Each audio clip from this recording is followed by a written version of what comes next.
Friends, నేను రీసెంట్గా చంద్రబాబు నాయుడు గారు అసెంబ్లీలో మాట్లాడుతున్న ఒక వీడియో చూశాను. ఆయన ఏమన్నారంటే తిరుమల లడ్డు ఇష్యూలో హెరిటేజ్ సంస్థను ఎందుకు లాగుతున్నారని చెప్పేసి ఆయన మాట్లాడిన ఒక సందర్భం ఉంది. సో అలా వ్యాఖ్యానించారంటే కొంత బయట ఒక స్పెక్యులేటివ్ థింగ్ నడుస్తుంది ఏంటంటే ఏదైతే తిరుమల లడ్డు కలిసి జరిగిందో కలిసి జరిగిన వాళ్ళల్లో ఏదైతే ఒక గీ సప్లయర్ ఉన్నారో ఎండాపూర్ అండ్ డైరీ, ఆ డైరీకి హెరిటేజ్కి ఒక మ్యానుఫ్యాక్చరింగ్ అసోసియేషన్ ఉందని చెప్పేసి ఆ మ్యానుఫ్యాక్చరింగ్ ఒక పార్ట్ ఆఫ్ మ్యానుఫ్యాక్చరింగ్ యూనిట్ అని చెప్పేసి కొంత కాంటెక్స్ట్లో ఆయన మాట్లాడిన సందర్భం అది. అయితే ఆయన కన్సర్న్ ఏంటంటే ఆయన మాట్లాడిన స్పీచ్ నుంచి నాకు ఏమర్థమైందంటే అనవసరంగా ఈ ఇష్యూలోకి హెరిటేజ్ అనే సంస్థని లాగి ఆ హెరిటేజ్కున్న ఒక బ్రాండ్ వాల్యూ తగ్గిస్తున్నారనే కాంటెక్స్ట్లో ఆయన మాట్లాడిన సందర్భం. అయితే ఆయన మాట్లాడడం నేను తప్పు అనుకోను. ఎందుకంటే హెరిటేజ్ అనే సంస్థ ఆయన ఓన్ ప్రాపర్టీ. మల్టిపుల్ ఇన్వెస్టర్స్ ఉండొచ్చు. కొంత మార్కెటింగ్ కన్సర్న్స్ కూడా ఉండొచ్చు. ఇలాంటి ఇష్యూస్ బయటకు వచ్చినప్పుడు, ఇలాంటి న్యూస్ బయటకు వచ్చినప్పుడు ఆబ్వియస్లీ కొంత ప్యానిక్ అవుతారు. కాబట్టి ఆయన సొంత సంస్థ కాబట్టి ఆ సంస్థకి ఏదైనా డ్యామేజ్ జరుగుద్దేమో అన్న ఉద్దేశంతో ఆయన మాట్లాడాడు. తప్పులేదు. ఓకే.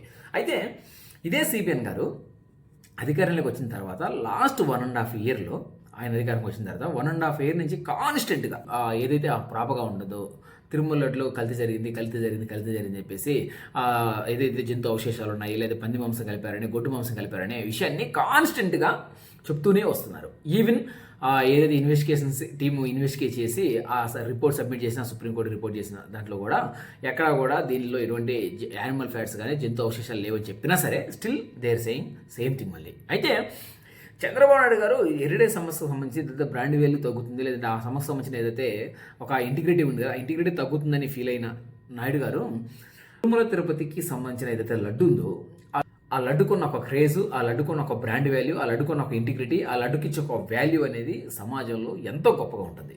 ఇర్రెస్పెక్ట్ ఆఫ్ మన country, around the globe, across the world, ఎక్కడైతే ఆ వెంకటేశ్వర స్వామి భక్తులు ఉన్నారో వాళ్ళందరూ కూడా ఆ లడ్డుకి అంత వాల్యూ ఇస్తారు, అంత బ్రాండ్ ఇమేజ్ వాళ్ళ మైండ్లో ఉంటుంది.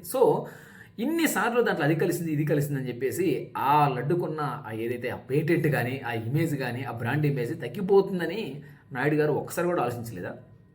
ఒక్కసారి హెరిటేజ్ పేరు వస్తే దాన్ని ప్రస్తావించిన వ్యక్తి ఇంత పెద్ద ప్రతిష్టలుండి, పేరు ప్రఖ్యాతులుండి, ఇంత పెద్ద ఇన్ని కోట్ల హిందువులకి ఒక ఆరాధ్య దైవం ఉన్న వెంకటేశ్వర స్వామికి సంబంధించిన లడ్డు గురించి మాట్లాడినప్పుడు ఆ లడ్డుకు సంబంధించిన ప్రతిష్ట, లేదా లడ్డుకు సంబంధించిన ఏదైతే పేరుందో ఆ పేరును మనం తగ్గిస్తున్నామని చెప్పేసి ఒక్కసారి కూడా చంద్రబాబు ఆలోచించలేదా? నాకు అదే అనిపించింది. క్వైట్ ఇంట్రెస్టింగ్ అనిపించింది ఆ విషయం మాత్రం.